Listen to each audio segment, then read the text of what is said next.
जी। तो मुझे बताया गया कि साहब उसमें तो लैंड ही नहीं है, लैंड ही नहीं है। तो लैंड नहीं तो फिर क्यों कर रहे हैं? तो हमने फिर से उसको कैंसिल करवा करके हमने कहा भी इसकी प्रक्रिया को आगे बढ़ाइए। आप सोचिए कि लोग दिसंबर 2016 में जो टेंडर किए थे 15,200 करोड़ रुपए का टेंडर किए थे, और उसमें इन्होंने वर्क भी आवंटित कर दिए थे अलग अलग संस्थाओं को कार्य करने के लिए। टेंडर भी, उन टेंडर के बाद सारी प्रक्रिया इन्होंने पूरी कर दी थी।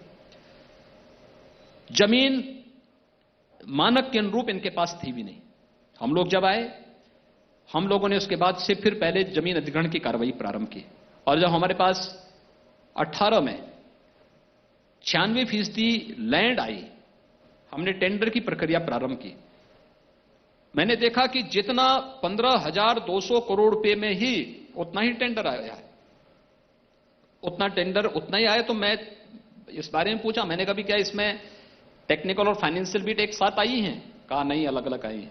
तो हमने कहा इसको कैंसिल करके एक बार अलग एक साथ मंगाओ। एक साथ जब मंगाई गई जी, और हमने उसमें काफी अन्य चीजों में जो हमें लगता था कि इसमें कहीं ना कहीं ये मिलजुल करके सारा खेल खेला जा रहा है, आज वही एक्सप्रेसवे उतना किलोमीटर लंबा लेकिन पहले से 10 मीटर चौड़ा बन रहा है, और वही एक्सप्रेसवे 11,800 करोड़ रुपए में बन रहा है। जो 15,200 करोड़ में जिसको ये बना रहे थे, हम 2 साल बाद कार्य प्रारंभ करते हैं, 11,800 करोड़ रुपए में हम बना रहे हैं। और उसी एक्सप्रेसवे में हम लोग 80% कार्य पूरा कर चुके हैं। हमारा प्रयास है कि इस वर्ष अप्रैल के अंत तक हम उस कार्य को कंप्लीट कर दें। ये है। दूसरा, बुंदेलखंड क्षेत्र को भी एक्सप्रेसवे के साथ जोड़ने की कार्रवाई है। हमारा 50% काम वर्तमान में पूर्ण हो चुका है।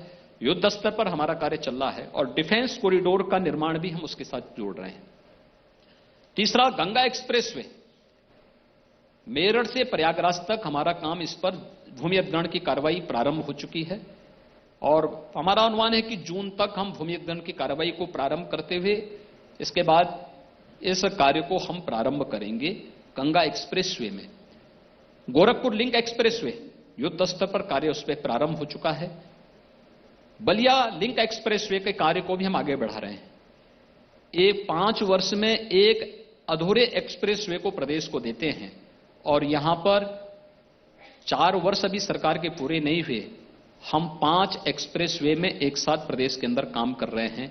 क्या आपको लगता है उत्तर प्रदेश की जो एक इमेज थी बीमारू स्टेट की, उस इमेज से आपने बाहर निकाल दिया है उत्तर एकदम। प्रदेश को? आज मैं कह सकता हूं उत्तर प्रदेश बीमारू राज्य से उभर चुका है। आज उत्तर प्रदेश देश की दूसरी अर्थव्यवस्था बन चुका है। हम पहली अर्थव्यवस्था बनने की ओर अग्रसर हैं, और हम बहुत जल्दी इसको भी अचीव करेंगे। आप मुंबई गए, वहां पर फिल्म सिटी का प्रोजेक्ट लेके चले गए। उद्धव ठाकरे बहुत परेशान हो गए। उन्होंने बोला कंपटीशन होना अच्छी बात है, लेकिन चिल्ला चिल्लाकर धमकाकर कोई यहां के उद्योग को लेकर जाना चाहेगा तो मैं जाने नहीं दूंगा, चाहे कोई कुछ कर ले। हम धमका कहां रहे हैं? हम किसी को धमका कहां रहे हैं? हम मुंबई गए थे। मुंबई में मुझे लखनऊ म्युनिसिपल कॉर्पोरेशन का बॉन्ड जारी करवाना था। उस दौरान मैंने वहां पे बॉम्बे स्टॉक एक्सचेंज में गए थे, और उत्तर प्रदेश का पहला म्युनिसिपल कॉर्पोरेशन था जिसका बॉन्ड जारी होना था। हमने उस प्रक्रिया को वहां पूरा किया। इस दौरान में अलग अलग तबके के लोगों से मिला। उत्तर प्रदेश में भी बहुत सारे लोग आते हैं, बहुत मुख्यमंत्री आते हैं, मैं उनका अवगत करता हूं। जी भाई, आज जो कुछ भी होना है वो पॉलिसी के दायरे में होना है, और जो अच्छी सुविधा देगा, सुरक्षा का माहौल देगा। उद्धव ठाकरे तो आप लोगों के सहयोगी थे, इतना नाराज क्यों हो गए वो आप लोगों से? देखिए, ये उद्धव जी ज्यादा बेहतर बता सकते हैं जी, लेकिन इसमें नाराजगी की बात कहां? भाई, मैंने तो कहा कि भाई ये फिल्म सिटी हम उत्तर प्रदेश के अंदर बनाएंगे, इसमें ये सुविधा हम देना चाहते हैं।